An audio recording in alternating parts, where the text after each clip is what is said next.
Oh, Oh, there he is. Yo, The All American himself. appreciate it. See, Coach Marcus just joined in. Uncle Coach Marcus just joined in, AJ. Marcus.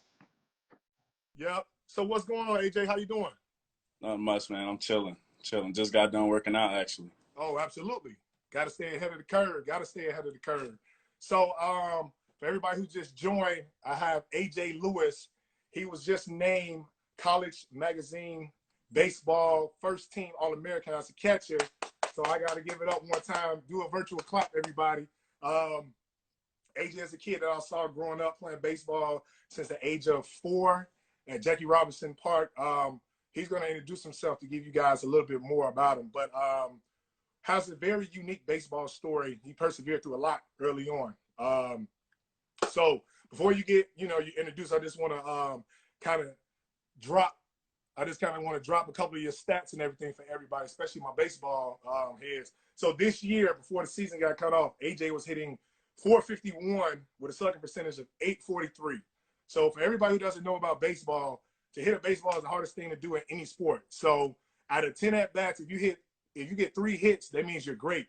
This kid was on pace of getting almost 5 hits. He was hitting 451 with a slugging percentage of 843. That means if out about 80% of the time when somebody's on a base, he's hitting them in for RBI. So that's just remarkable within itself. So he probably was on pace to break a record or 2, but of course, COVID-19 derailed everything. So AJ, can you talk to us about how you got playing baseball? For sure. So I actually grew up on 107th and Sangamon, and that's Wild Hunnets. yeah, that's like maybe not even a block away from Jackie Robinson Park. So like every day when my dad got off work, he would come home and we'd get a ball and we'd go to the park and we just play catch. And Okay. one day we were walking up there and we saw a group of kids on the diamond. Like it was the East Field, so it was all the way on the other side of our block. So I was like, we started walking over there. I sat there for about 10, 15 minutes, and it ended up being like Roke Home and Corey Ray, Darius Shouts Day, out to Corey. Shouts out to Rose. Shouts out to Darius Day. Yep.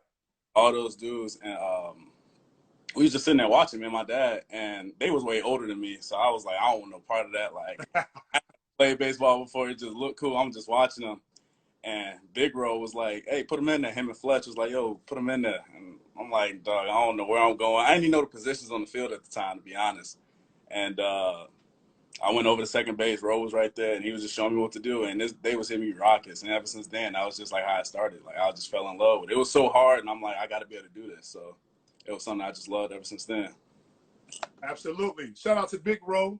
Shout out to Lil Ro. Ronell Coleman's doing great things. He was a Vanderbilt College World Series in 2014. Corey Ray, he's currently with the Milwaukee Brewers organization. Darius Day was with the Texas Rangers organization. Now he's coaching with the White Sox Ace program. So they're all still heavily involved with baseball. So also, so you played Jackie Robinson, and now you went to the prestige Mount Carmel High School, located in Chicago, Illinois.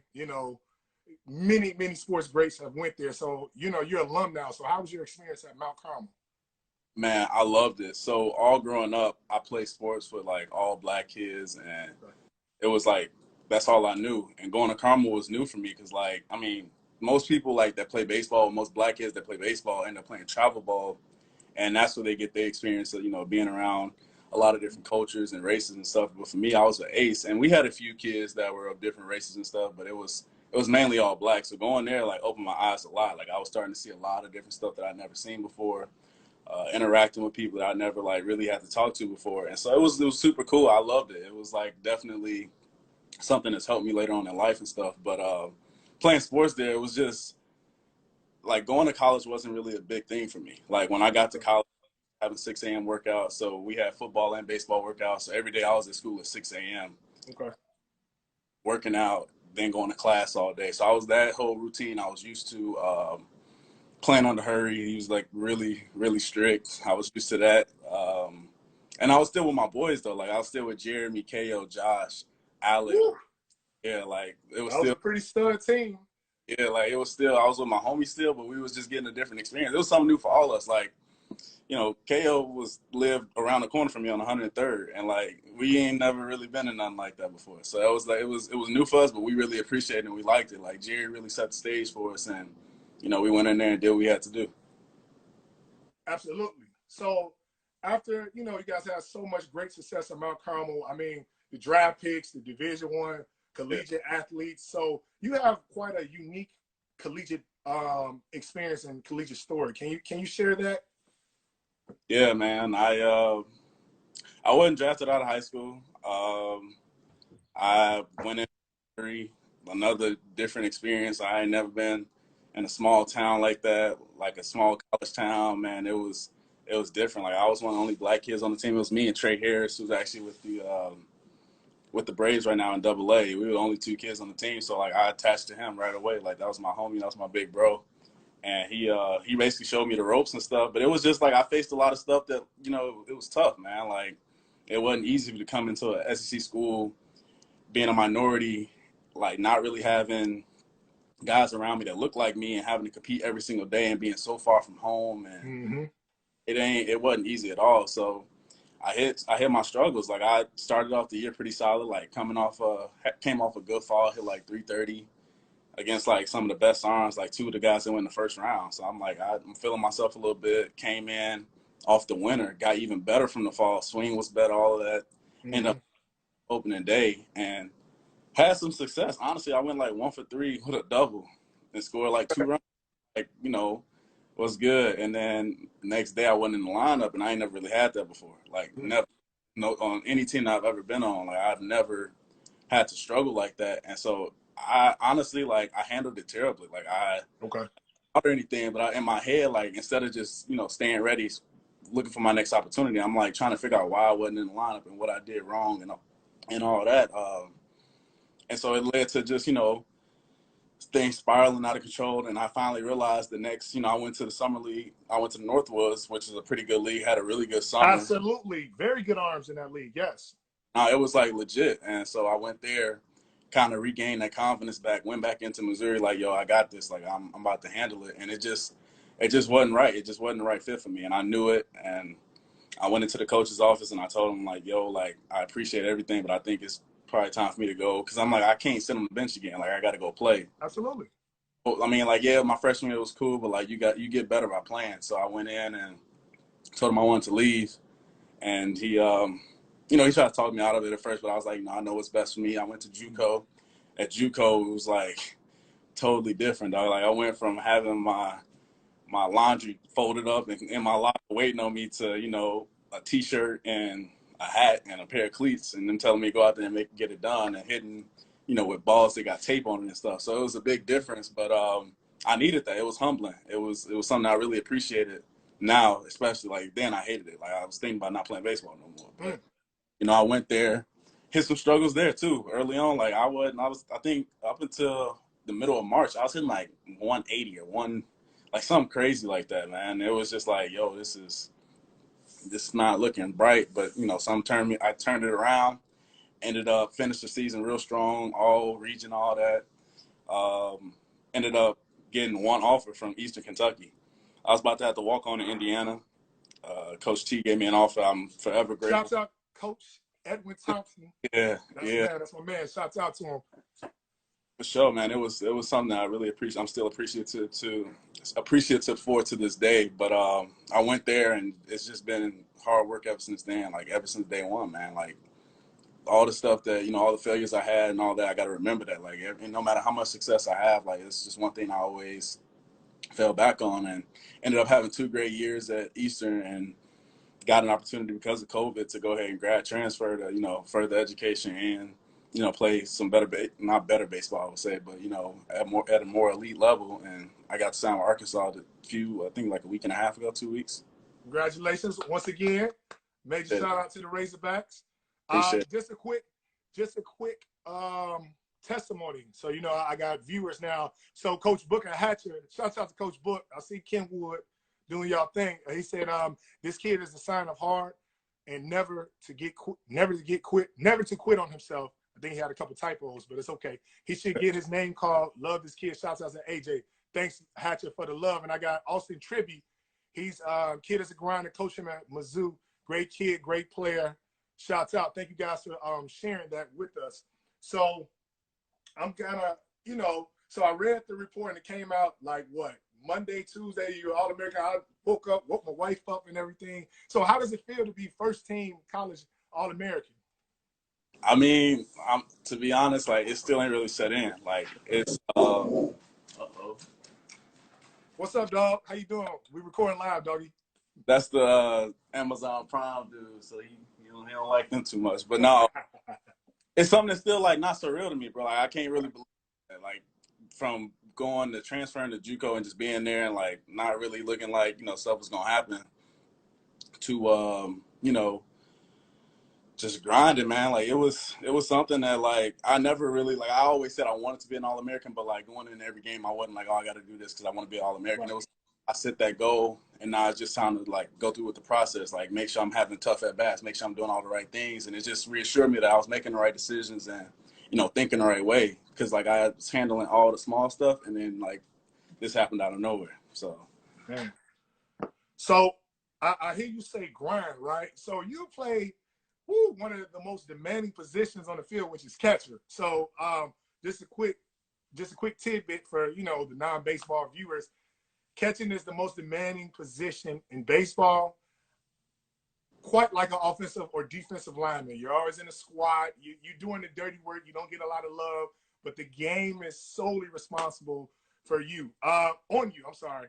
So can you give us a day in life of a catcher in Division I baseball?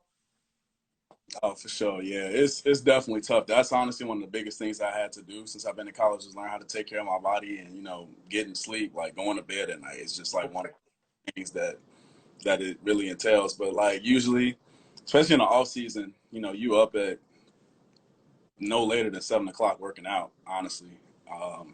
Then having to go to class all day. So like getting sleep at night is like been essential for me. And taking advantage of every resource you have, like whether it's the weight room, whether it's getting your soft tissue work in, all of that. Like guys that play the field a lot, like center fielders, shortstops, they got the luxury of kind of just waking up and getting out there. They get right in the early That's work. The prima donna positions. Yeah. So like for me, like I'm getting out of class, I got to go foam roll, I got to go, get the Theragun, get to work, get my hips loose. It's just a process and like really paying attention to that stuff because like I saw it my junior year a lot. I was straight the whole year and I was catching a lot and I was feeling good. But like mid to late April, I'm like, yo, my body's starting to, I can't swing it like I was feeling. I can't run. I can't steal as many bases. Like I'm slowing down. Like it was starting to, and I wasn't taking care of my body nearly as good. And diet was another thing. I had to go to a nutritionist this year and, cutting out red meat at certain times, knowing when to have it so I can have energy, like, different stuff like that. Like it's been a grind, but, it's something that you just got to be mindful of every little thing. It ain't nothing. No stone that can't be unturned. Like you got to make sure you're paying attention to everything. Man, thank you so much for sharing that because we preach that as coaches so much. The kids. Yoga, yoga, definitely. Yeah, I just saw that Pro Train Yoga. Shouts out to Pro Train. Thanks for the love for Jim. Kevin Cole is the Kevin Cole sighting. Kevin Cole asked about throwing the ball back to the pitcher. Is that an inside funny story that you guys share? And Kevin Cole actually coached you at what, 12 and 13? No. So Kevin taught me how to hit, man. I was like 10 years old, 9 or 10. Okay.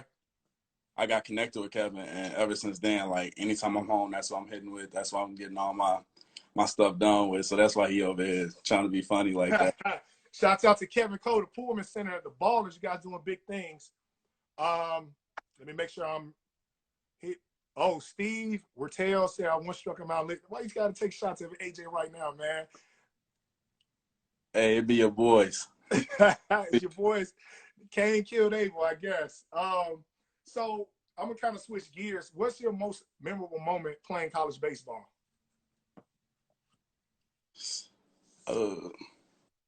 So I'm gonna give two because I think that the struggles that I had, like I'm gonna just say all the struggles, like got me where I am now and put me in the situation I'm in now. Like it was, if it wasn't for that, stuff would be smooth sailing. You wouldn't even fix half the stuff that you know. But I say the most memorable, like just fun time I had straight up was beating LSU on Friday night. That was crazy. Like, Ooh, you gonna take a shot at Paul Marinelli like that? Oh, okay. that's a shout out to them though. Like, they was number Yeah. 11 in the country. Like, you know, we went in there. I'm like, yo, this is crazy. We in the box.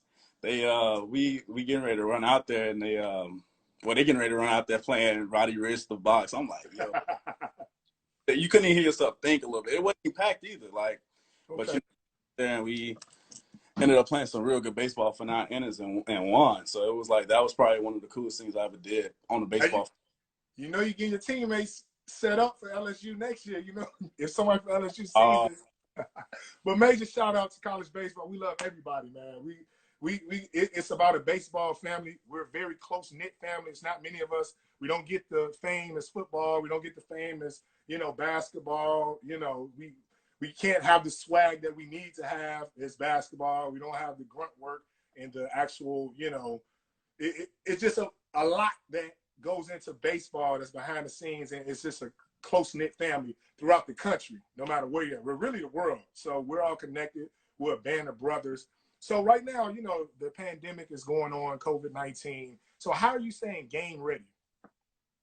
uh, I honestly switched a little bit to be a buck. Like, I'm treating this like it's back to the off season, like at the very beginning, starting to get going. I did realize there's no baseball probably going to be played this year unless you're in the big leagues. So I'm more so trying to get my body in the best shape possible.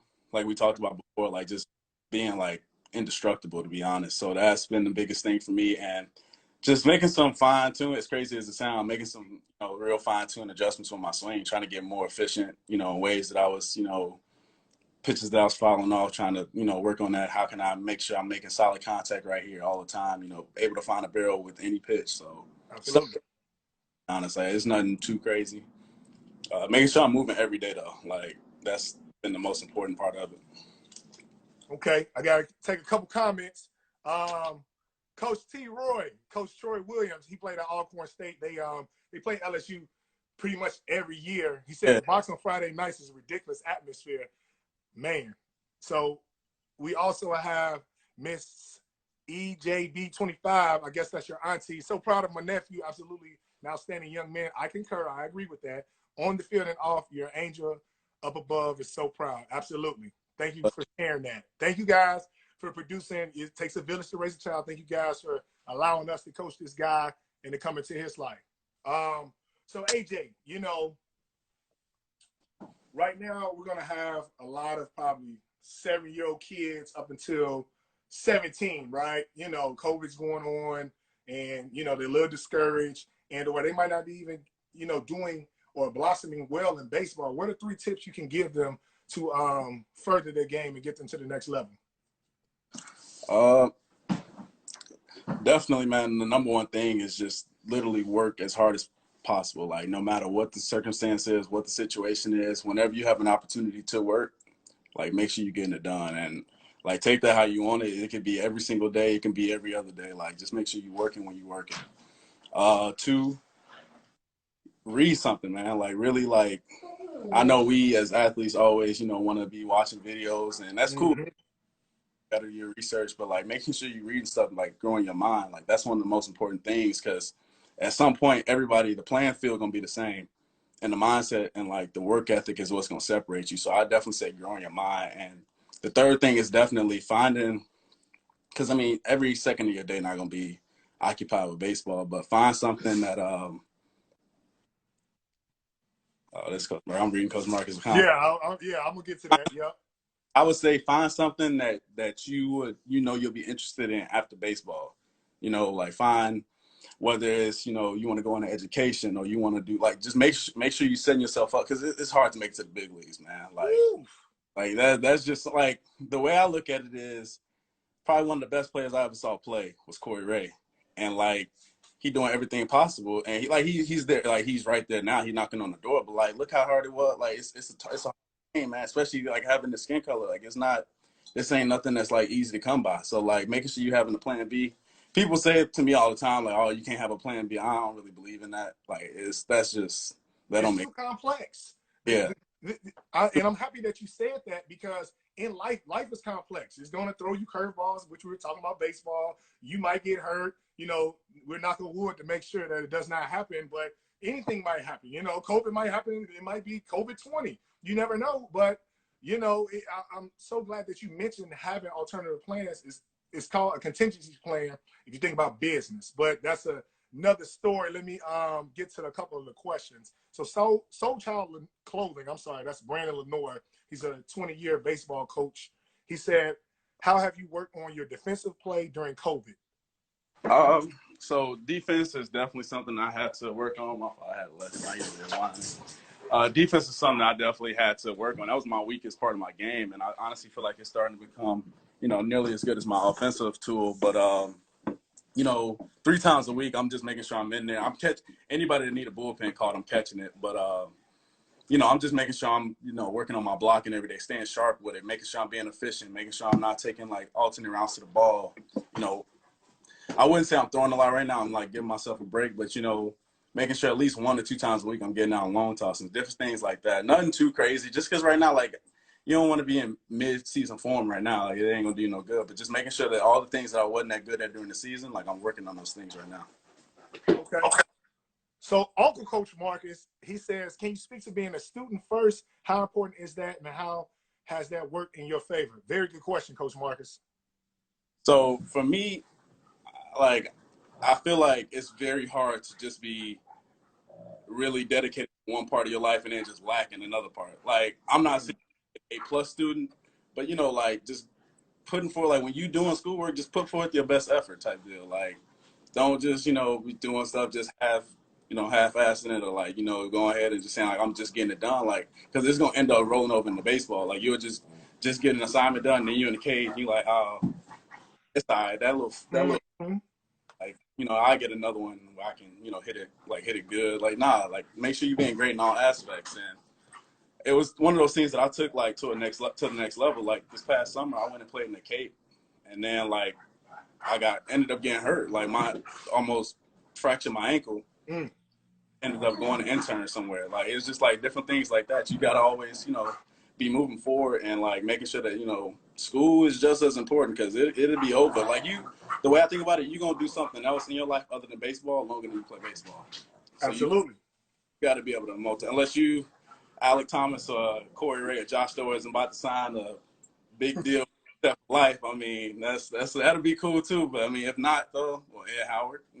But if not, you know, you gotta make sure that you can, you know, handle yourself outside of baseball. So Steven Wortel says, ask him about all the touchdowns he scored in high school. Man was looking like Walter Payton. Shout out Coach Bo. Hey, this is a baseball show, sir. But now, for those who don't know, Alec did play football. He was a stud in football also. But Steve, I appreciate the question. This is a baseball show, man. What you trying to do? You trying to get some football guys to take my show? No, I'm just joking with that. Be honest though, to that point, like as far as it comes with playing other sports in high school and stuff, like I mean, people thought I was crazy for, you know, committing to Mizzou and be going to the SEC and going to play running back in Mount Carmel. It's like, no, like be an athlete, like be, you know, that absolutely that specialization, it kind of can hurt you. It can help you, because like when I got to college, I was like, yeah, I probably should have been taking more swings, but it is what it is. You end up catching up. Absolutely. So AJ, man, I really appreciate you taking the time to sit down with us at the recess. Sure. June 10th is the MLB draft. We're praying for you. We're hoping for you. But just like you said, it's a plan B. No matter what's going to happen, this young man is going to be successful in all aspects of life. So, AJ, if any like young kid or coach or a parent or somebody who's just saw this and say, hey, man, I want to know more about this guy, do you have an email or something that you can drop? Oh, for sure. I'll throw it in the comments right now. Okay. And make sure you speak to it, because once it goes to YouTube, I don't know if they can see the comments or everything like that. It'll end up being DB. It'll end up being lewisaj23@gmail.com. So yeah, I'm gonna throw it. So JM13X asks, I'm gonna take a couple more questions. Yeah, any questions? He said, how important is your summer league team selection? That's a very good question. Yeah, that is a good question.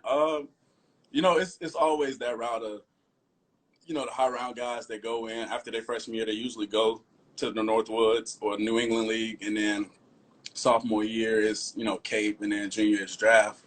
Some guys go straight to the Cape, depending. I would just say go play, man. Like, all that's gonna take care of itself. There's so many moving parts in summer ball. Like, you killing in the Mink League, the Northwoods need a lefty bat first baseman. You know, they're gonna go find the best one in the country. You know, if the Cape needed a guy, they go into the New England League all the time to look for guys. So I would just go play no matter what and just put up numbers and, you know, develop. That's the most important part of it, just making sure you develop, because nobody really get, unless you're a high-end guy, you're not getting drafted off your summer, to be honest. So you just go in there to get better. Go make sure you can go back to school and have a good fall and spring. So AJ, I'm sorry. Can you repeat that one more time, man? That was a nugget. Can you repeat that one more time? Which part? When you said if you're not a high-end guy, you're not getting drafted off your summer. Please repeat that one more time.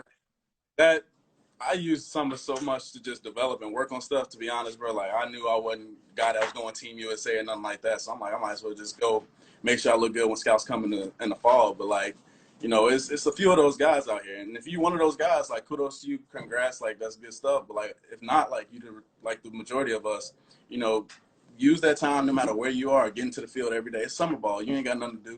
Go to the field, start developing, working on stuff every single day, get better. So that would be the approach that I would take. Okay. So once again, this is Coach E, the outfield guru. AJ Lewis, man, I'm praying for you, for your name to get called in the draft, but I absolutely already know that whatever path of life that you decide to take, you're going to be successful in. Thank you once again. If you guys want to make sure that if you want to get in contact with AJ, I pinned his email in the comment section. Is lewisaj23@gmail.com. Yeah, this is Coach E, and this was The Recess. Thank you guys for joining in. See y'all next Friday. AJ, major salute, man. Thank you. Appreciate it. Absolutely. We out of here, man.